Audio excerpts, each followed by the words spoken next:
Introducción a la Gnosis. Como quiera que los estudios gnósticos han progresado extraordinariamente en los últimos tiempos, ninguna persona culta caería hoy como antaño en el error simplista de hacer surgir a las corrientes gnósticas de alguna exclusiva latitud espiritual.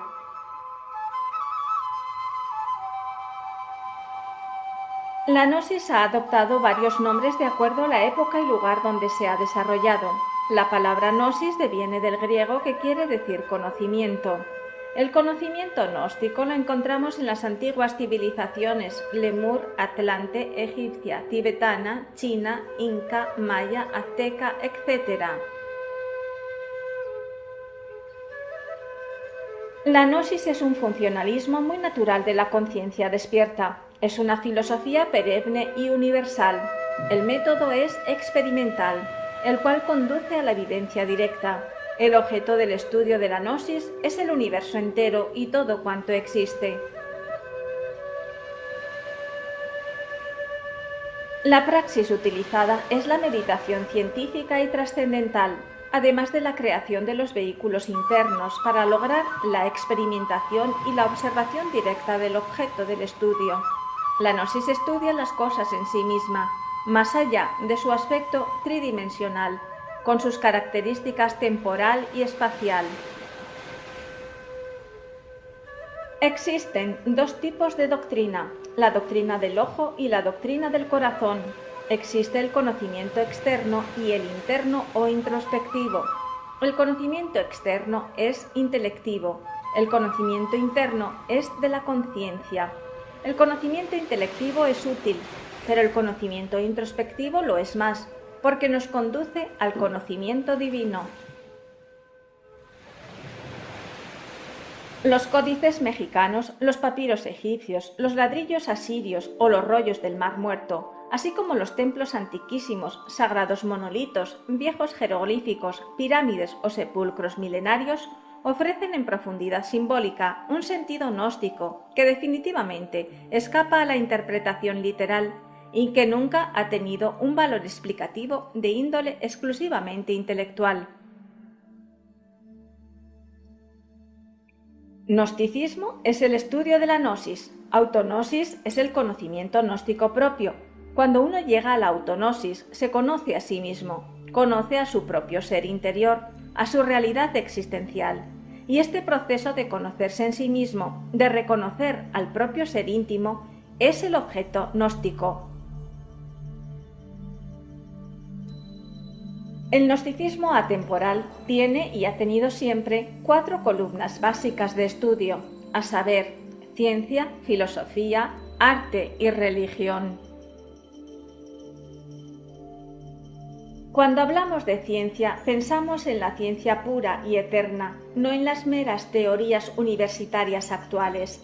Ciencia pura es la que se requiere en el trabajo de la gran obra, tal como la desarrollaron los alquimistas medievales o como la practicaron las escuelas herméticas. Ciencia pura es la que fue desarrollada por los grandes médicos como Paracelso o Galeno, por los grandes arquitectos anónimos de las pirámides milenarias o por los incomparables astrólogos mayas, egipcios o caldeos que esculpieron estelas calendáricas más exactas que el calendario actual. Solo quien despierta la conciencia tiene acceso a esta ciencia pura, objetiva, universal y pura.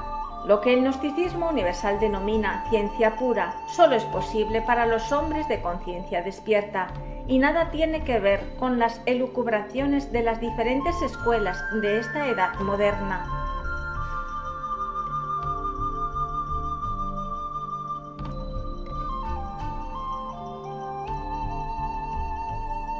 Cuando hablamos de ciencia gnóstica o ciencia objetiva del ser, pensamos en la que está expresada en el calendario azteca o piedra del sol, en la que mueve a las naves cósmicas de tipo tetradimensional utilizadas por las humanidades de otros mundos, o en las matemáticas transfinitas que estudian los sabios maestros.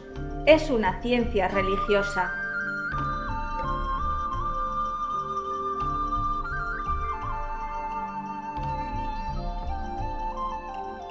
Sin embargo, es claro que no podemos acceder a esta ciencia utilizando los medios intelectuales ordinarios, ni las creencias ni las teorías. El conocimiento gnóstico va más allá de los normales análisis del racionalismo subjetivo. No debemos nunca confundir al intelecto con la conciencia.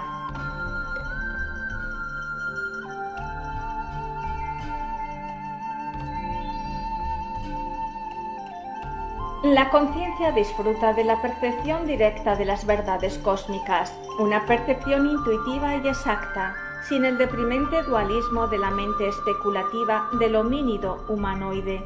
Distíngase, pues, entre concepto y realidad, entre la teoría y el concepto exacto de la mente interior de la conciencia despierta. Una cosa es la idea subjetiva y otra es la realidad de la vida, libre en su movimiento.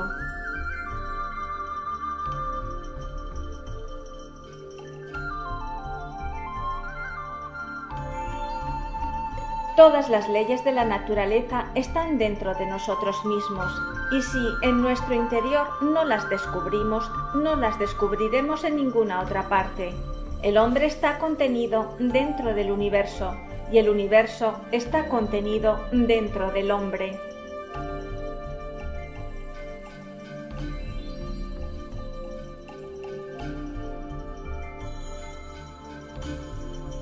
La gnosis es filosofía. El método de la filosofía gnóstica es la introspección que nos da la idea y nos conduce a la eterna sabiduría. Los grandes filósofos griegos no se llamaban a sí mismos sabios, sino que optaron por denominarse filósofos, que quiere decir amantes de la sabiduría, buscadores de la verdad.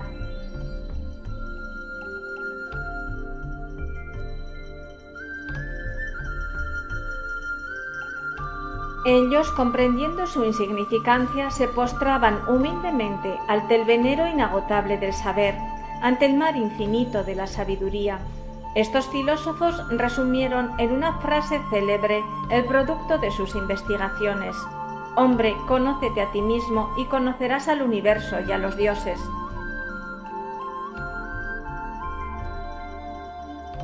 Una filosofía atemporal, universal, practicada por todos los verdaderos hombres que en el mundo han sido, los que dejaron una huella de humanidad, de trascendencia, de genialidad, los que supieron ver más allá del velo de la ilusión para mostrar con sus vidas ejemplares un camino, una verdad y una forma de vida.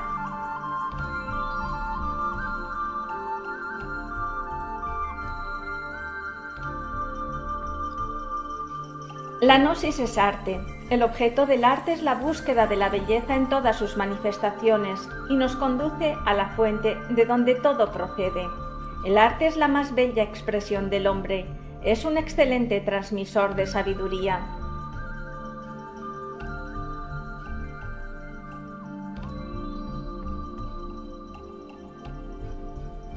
En todas las grandes obras de la literatura universal, en las profundas obras de los grandes músicos, pintores o genios de la escultura, en la poesía, la arquitectura y las demás expresiones artísticas, ha estado presente a través de los tiempos la gnosis.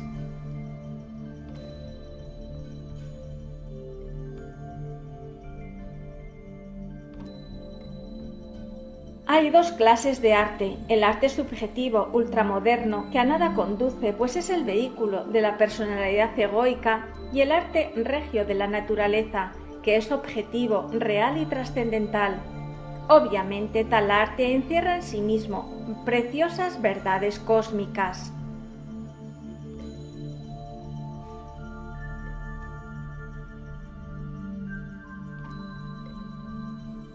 El arte gnóstico se basa en la ley del 7, es la ley que todo lo organiza, llamada Ekta Paraparshinok.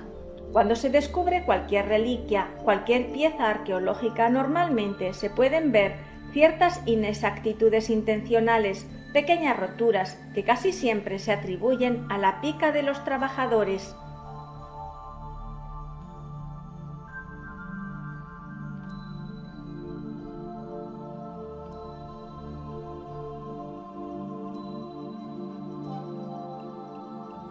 En todos los casos, cualquier inexactitud corresponde a la ley del 7. Ella ha sido colocada intencionalmente, como para indicarnos que allí, en aquella pieza, o que por medio de esa pieza, se transmite a la posteridad una enseñanza, una doctrina, una verdad cósmica velada para los profanos.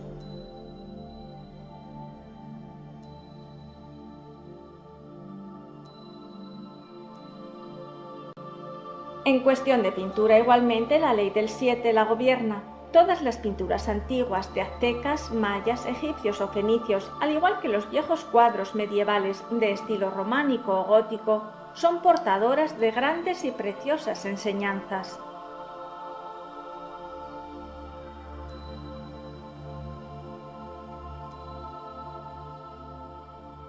La gnosis también es mística o religión pura.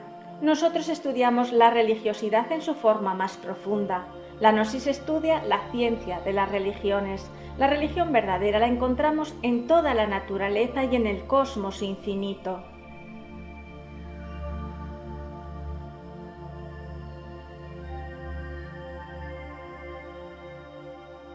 Es necesario establecer una clara distinción entre las formas religiosas y los principios religiosos. Los principios religiosos son fórmulas cósmicas vivientes.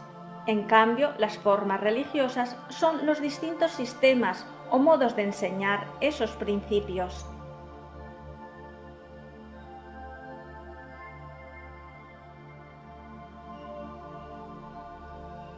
La gnosis, pues, va al fondo religioso, busca el religare, el querer ligar o volver a ligar el alma con Dios, y esto implica trabajos intensos porque tiene uno que eliminar al yo psicológico, al mí mismo.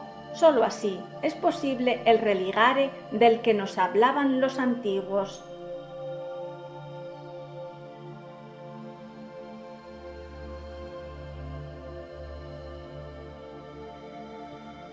La religiosidad que postula la gnosis es científica, altamente filosófica y profundamente mística. Buscamos a la seidad, a lo divinal dentro de nosotros mismos, al dinamismo revelador del ser.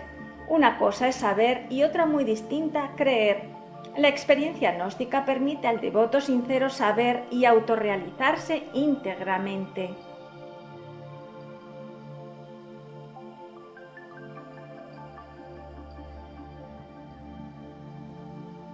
Entiéndase por autorrealización el armonioso desarrollo de todas las infinitas posibilidades humanas. La doctrina gnóstica busca, por medio de la autoexperimentación objetiva y real de la meditación trascendental, encontrar y vivenciar las experiencias místicas que le guíen a la verdadera religiosidad.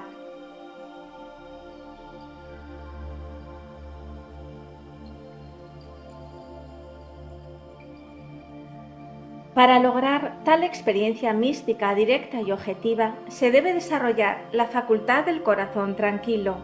A la alta iniciación no se llega con el intelecto, sino con el corazón. Los grandes místicos controlaban los latidos cardíacos y hasta podían apreciar más de 10 tonalidades del sonido en cada sístole o diástole.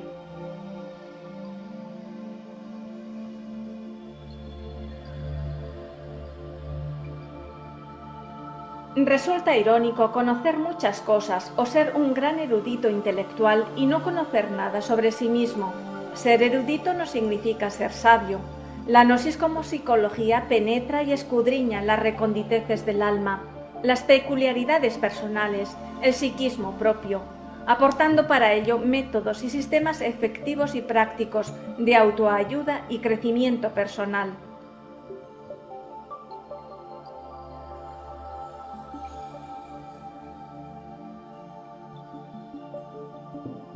La psicología gnóstica busca de hacer consciente lo inconsciente. Al aceptar y comprender la realidad egoica propia, se encuentra la paz. Ya no hay frustración ni dicotomía mental. Los opuestos se reconcilian.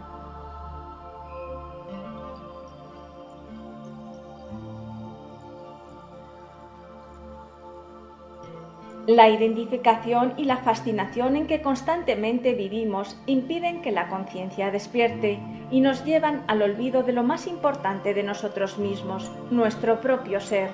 Los principios básicos de la gran sabiduría universal activan la conciencia con el recuerdo de sí mismo.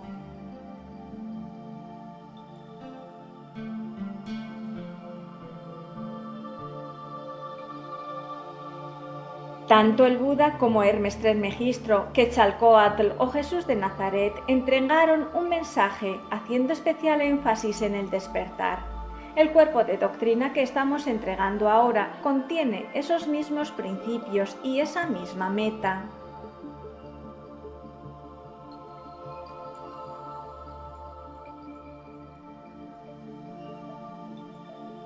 Es la enseñanza secreta del Buda Sakyamuni, que mostrase a sus discípulos, la misma impartida en secreto por el Cristo Jesús. Es idéntico el cuerpo de doctrina, solo que ahora está siendo entregado en forma revolucionaria y de acuerdo al ritmo vibratorio de la nueva edad de Acuario.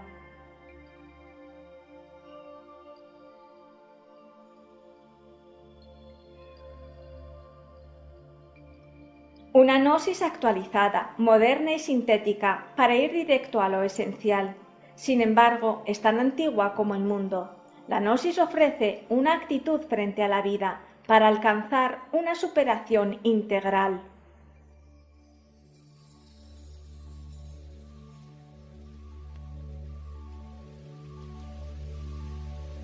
Su objetivo fundamental en estos tiempos es el de formar hombres. Este postulado se afinca en el hecho de que en las actuales condiciones el ser humano es apenas un animal intelectual lleno de infinitas contradicciones psicológicas.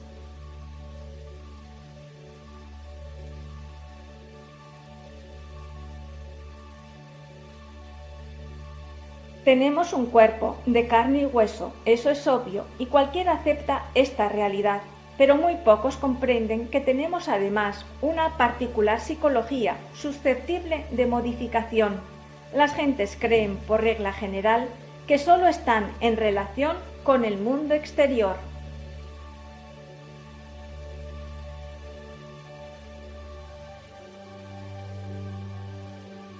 Sin embargo, sabemos que estamos en relación con un mundo interior o espacio psicológico, invisible para los sentidos físicos, pero muy real y visible para eso que los orientales llaman el tercer ojo o la clarividencia.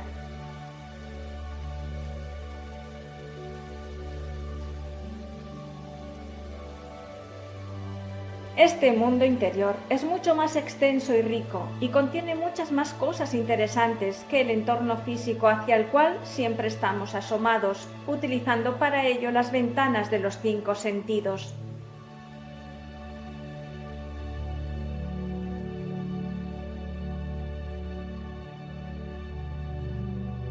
Los pensamientos, así como las emociones, anhelos, esperanzas, miedos, celos o frustraciones, son interiores. Son psicológicos, no visibles para los sentidos ordinarios, comunes y corrientes. Pero sin embargo, son más reales, por ejemplo, que la mesa del comedor o los sillones de la sala. Ellos tienen el poder de alterar nuestra vida.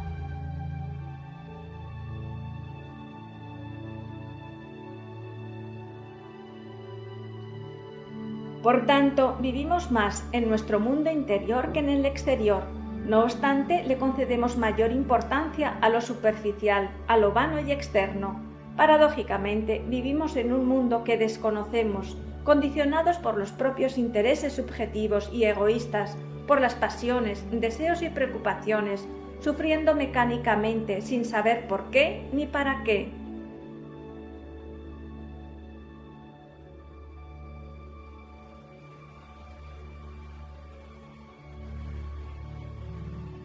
Ahora bien, existen más sentidos internos que externos y la gnosis tiene métodos para desarrollarlos. La escuela gnóstica es ante todo didáctica, metódica y dialéctica, pues el error podría conducir a la desorientación y al fracaso. Debemos comenzar por desarrollar el sentido de la autoobservación psicológica.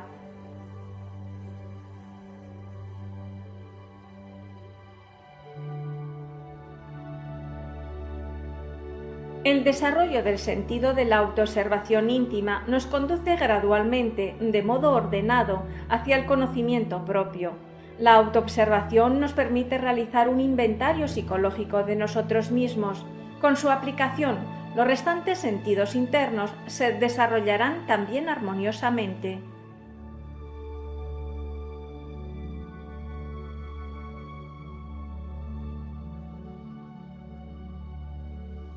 Con el autodescubrimiento de lo que internamente somos y la eliminación de eso que nos amarga la vida, tendremos la oportunidad de resolver el enigma de nuestra propia existencia y desarrollar todas nuestras posibilidades latentes.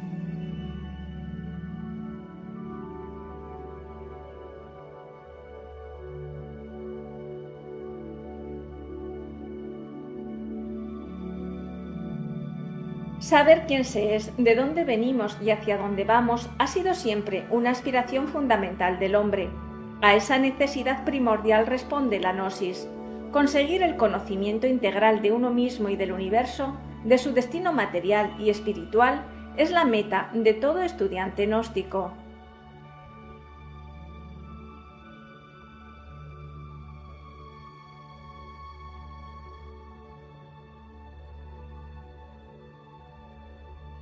El conocimiento gnóstico está relacionado con la intimidad infinita de cada persona, con eso que aún no tenemos encarnado, con el maestro interno, con el ser, porque la auténtica sabiduría pertenece al ser. El autoconocimiento del ser es un movimiento suprarracional que depende de él y que nada tiene que ver con el intelectualismo.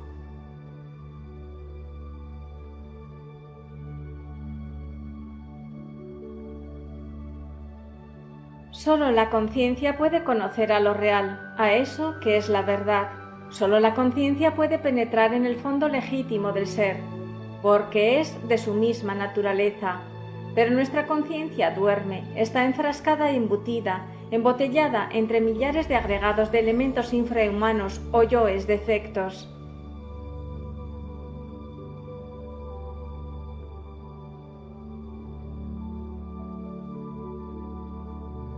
A causa del yo, nuestra actitud frente a la vida suele ser equivocada.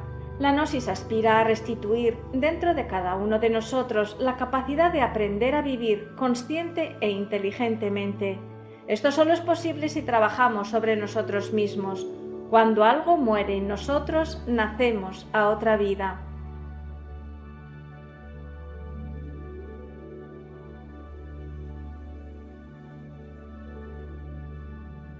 Porque en toda auténtica transformación existe muerte y nacimiento a la vez.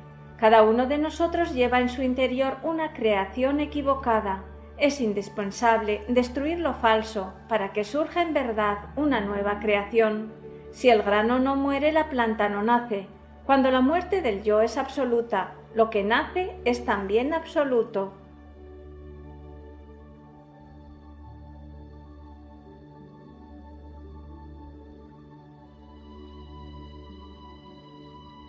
Necesitamos crear al hombre nuevo dentro de cada uno de nosotros. El verdadero hombre no es el producto de la mecánica evolutiva, ni surge de alguna creencia o teoría.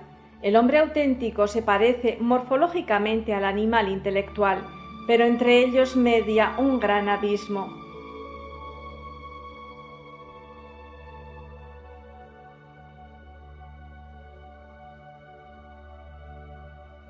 Porque el hombre real nace en nosotros cuando hemos aniquilado, en base a trabajos conscientes y rectos esfuerzos, todos los factores psicológicos animalescos que caracterizan al mamífero intelectual equivocadamente llamado hombre.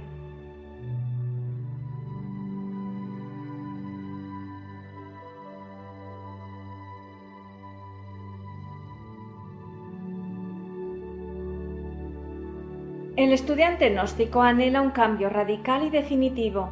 Siente íntimamente los secretos impulsos de su ser. De allí su angustia y rechazo frente a los diversos elementos inhumanos que constituyen el ego. Disolviendo el yo, el mí mismo, la conciencia se libera, se despierta y deviene como consecuencia el autoconocimiento.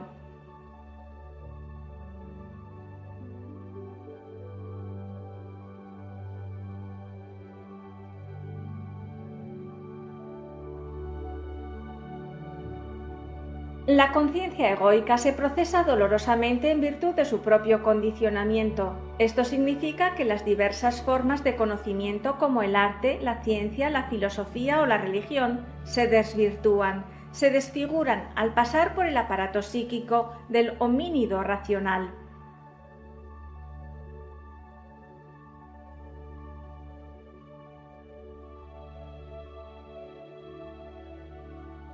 La legítima revelación tiene sus basamentos irrefutables e irrebatibles en la autognosis. La revelación gnóstica es siempre inmediata, directa e intuitiva.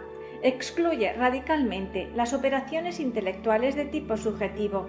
Nada tiene que ver con el ensamble de datos sensoriales.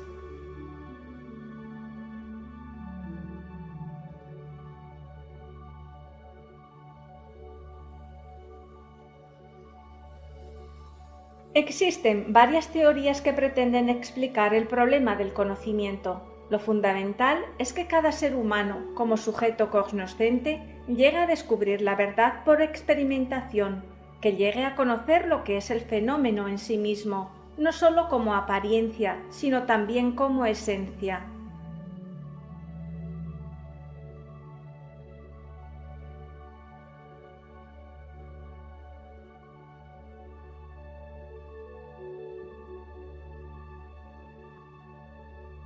La gnosis señala a este respecto que mientras la conciencia permanezca embotellada entre el ego, identificada con los propios conceptos o teorías, resultará imposible conocer directamente la cruda realidad de los fenómenos naturales, tal como ellos son en sí mismos.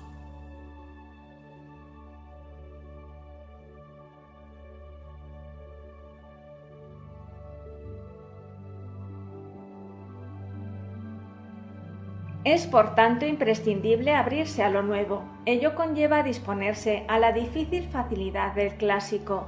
Desgraciadamente, las gentes quieren ver y descubrir en todo fenómeno natural sus propios prejuicios, preconceptos, opiniones y teorías. Nadie sabe ser receptivo. Nadie sabe ver lo nuevo con mente limpia y espontánea.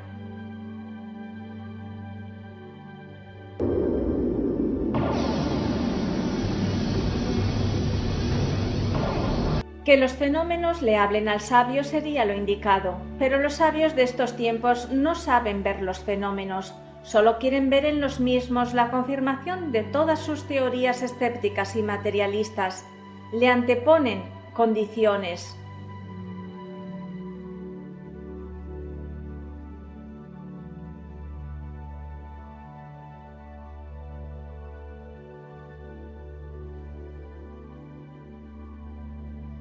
Cuando exclusivamente vemos en los fenómenos de la naturaleza nuestros propios conceptos, no estamos viendo los fenómenos, sino los conceptos.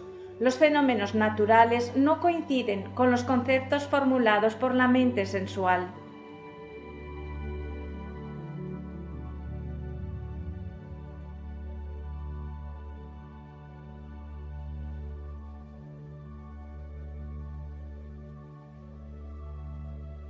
La vida se desenvuelve de instante en instante y cuando la capturamos para analizarla, la matamos. Cuando intentamos inferir conceptos al observar tal o cual fenómeno natural, de hecho, dejamos de percibir la realidad del fenómeno y solo vemos en el mismo el reflejo de nuestras teorías y conceptos rancios, que nada tienen que ver con el hecho observado.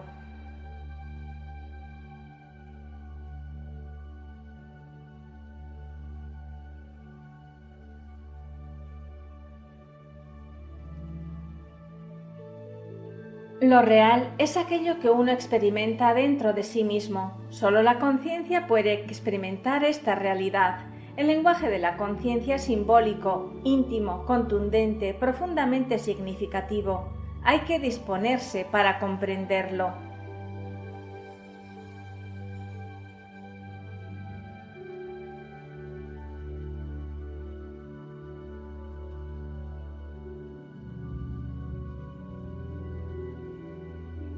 El mundo tridimensional no lo es todo, es nada más que una hoja del árbol de la vida. Por encima de esta región tenemos las dimensiones superiores de la naturaleza y por debajo de la citada región tenemos las infradimensiones de la naturaleza, debidamente ubicadas dentro del organismo planetario en que vivimos.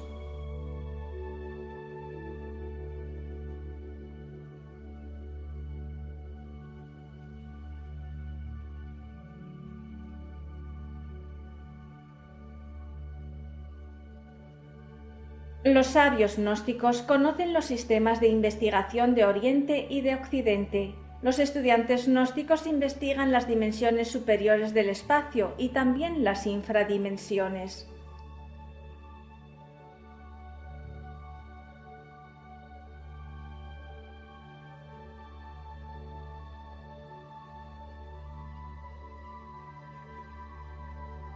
Estudian también el mundo físico con los métodos de investigación occidental. Ambos sistemas se complementan y armonizan para darnos una cultura y una civilización altamente mística, técnica y científica, una ciencia con corazón.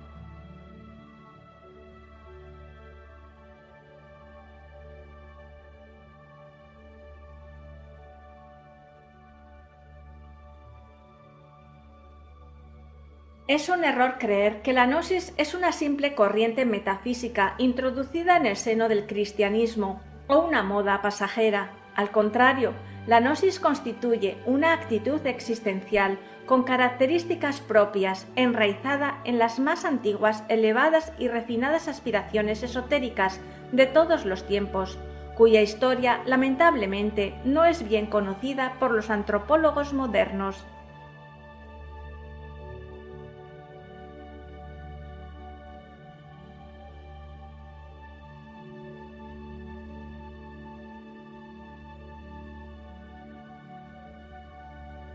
La sabiduría brota de todas las latitudes, no está establecida con exclusividad en ningún punto específico terráqueo. Con el auxilio de la antropología gnóstica podemos evidenciarlo.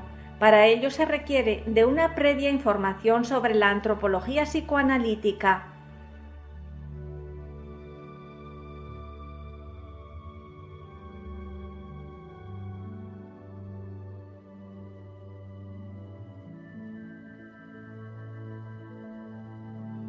El racionalismo especulativo de los antropólogos e historiadores modernos, en vez de enriquecer el lenguaje gnóstico, lo empobrece lamentablemente, ya que los relatos gnósticos, escritos o alegorizados en cualquier forma artística y científica, se orientan siempre hacia el ser.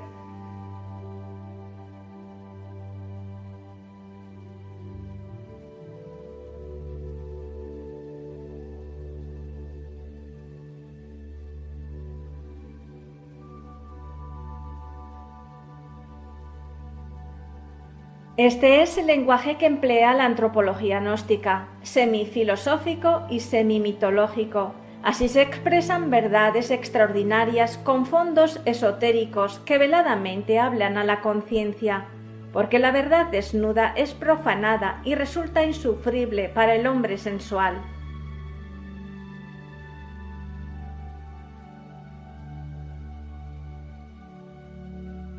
Dice el Rig Veda: ¿quién conoce el secreto? ¿Quién lo ha revelado? ¿De dónde ha surgido esta multiforme creación? Los dioses mismos vinieron más tarde a la existencia.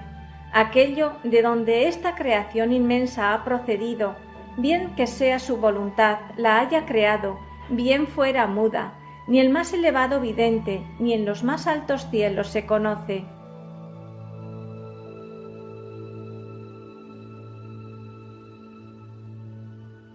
A finales del siglo XIX y comienzos del XX, distintos personajes reconocidos como maestros, entre los cuales estaban Elena Blavatsky, Mario Rosso de Luna, Charles Leadbeater, Krishnamurti, Rudolf Stein, Sivananda, Propato Luxemir, Viracocha, Gurdjieff o Pedro Uspensky, enseñaron públicamente las primeras letras de la doctrina secreta.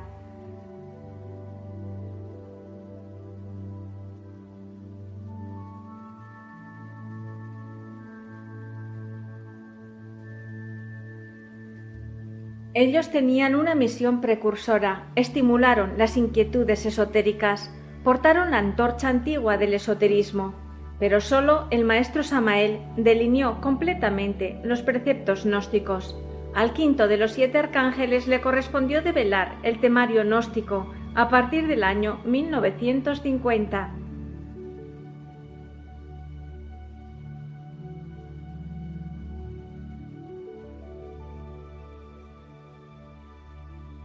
El mismo Rudolf Stein, uno de los más conspicuos representantes del gnosticismo del siglo XX, declaró en 1912 que ellos, los iniciados de su época, solo habían comunicado una enseñanza elemental, sencilla e incipiente, advirtiendo que más tarde se entregaría a la humanidad una doctrina esotérica de orden superior, de tipo trascendental.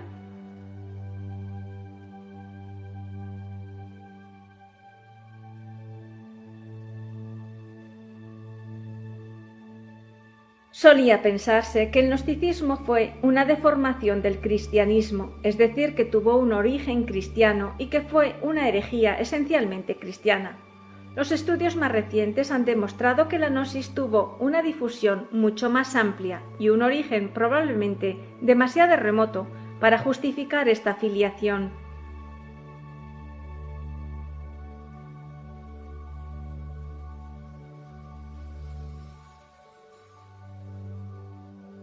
La biblioteca del Nag Hammadi y los códices que permanecen todavía inéditos tienden a confirmar que la gnosis es más antigua que la aparición del cristianismo. Los códices publicados hasta ahora fueron encontrados por pura coincidencia, especialmente los de tipo gnóstico cristiano.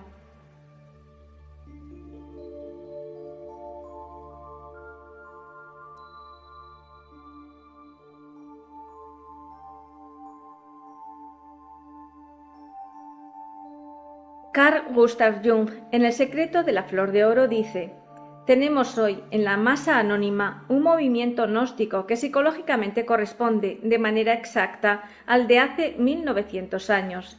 Entonces, al igual que hoy, peregrinos solitarios como el gran Apolonio tienden los hilos espirituales desde Europa hasta Asia, quizás hasta la India lejana».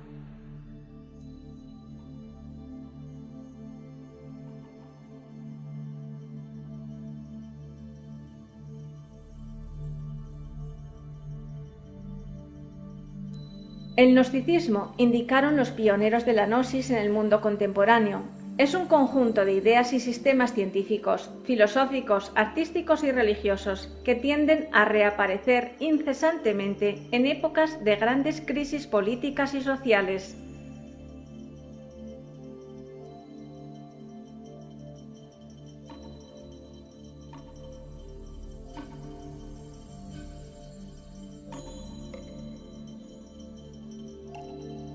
Samael Aun Weor es ante todo un continuador de la obra emprendida por aquellas esclarecidas inteligencias de principios del siglo XIX. A él le ha tocado aclarar y simplificar, le ha tocado incluso develar ciertos aspectos doctrinarios que tan notables esoteristas omitieron o no llegaron a conocer.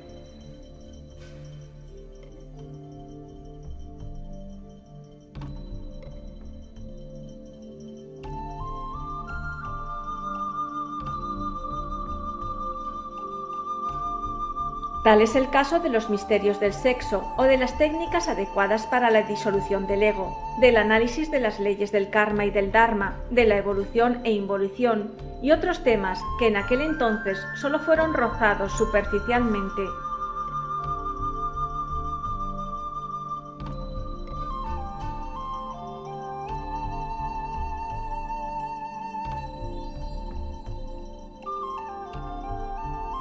Los fines y propósitos de esta sabiduría, que hoy reaparece al margen de los dogmas de la falsa espiritualidad y de las pseudoescuelas que desgraciadamente se han convertido en aulas de negocios, están expuestos por el maestro Samael en los siguientes términos.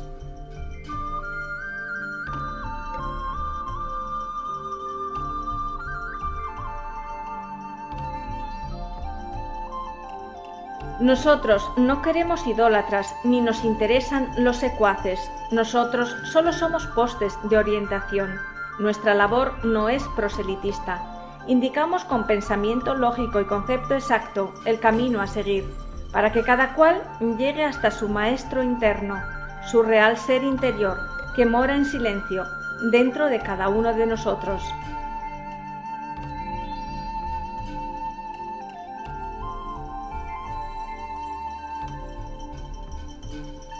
Les informamos que la sabiduría pertenece al ser y que las virtudes y dones no es cuestión de poses ni de fingidas mansedumbres, sino realidades terribles que nos convierten en poderosos robles contra los cuales se estrellan los vendavales del pensamiento, las amenazas de los tenebrosos y la contumelia de los malvados.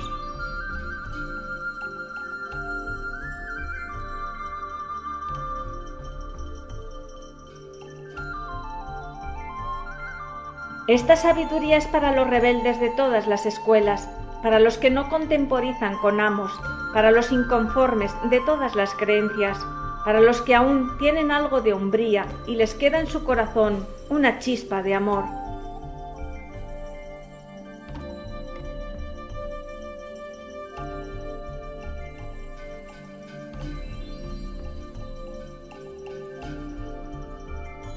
No nos interesan los dineros de nadie, ni nos entusiasman las cuotas, ni las aulas de ladrillo, cemento o barro, porque somos asistentes a la catedral del alma y sabemos que la sabiduría es del alma.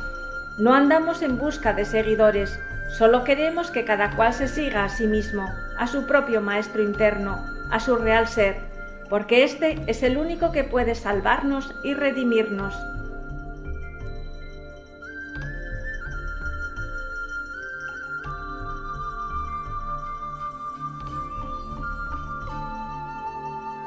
No queremos más farsas, ahora queremos realidades vivientes, ahora queremos prepararnos para ver, oír y palpar los grandes misterios de la vida y de la muerte.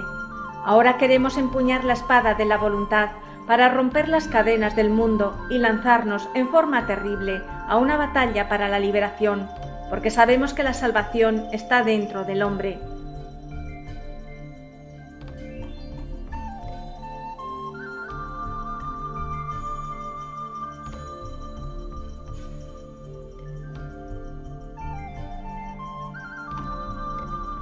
Teodoto identificaba la gnosis como el conocimiento liberador, en una serie de cuestiones como qué éramos, qué hemos venido a ser, dónde estábamos, a dónde hemos sido arrojados, a dónde vamos, de qué nos liberamos, qué es el nacer y qué el renacer.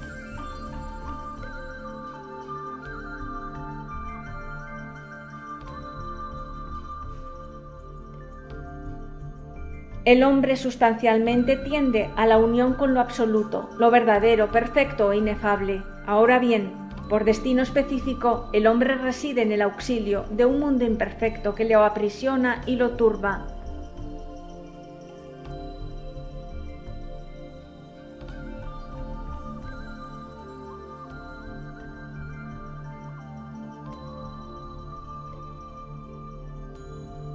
La caída del hombre en degeneración es el fundamento de la teología de todas las antiguas filosofías.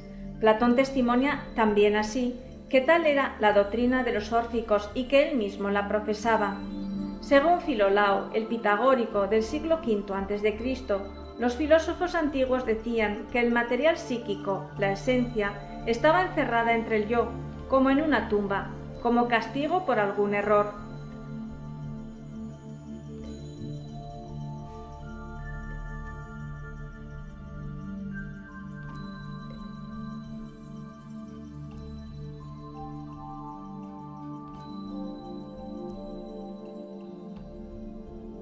Dice el Evangelio de la Verdad: el que llega a conocer de este modo sabe de dónde ha venido y a dónde va, sabe como el ebrio que ha salido de la embriaguez, que se ha vuelto hacia sí, que ha recuperado lo propio de él.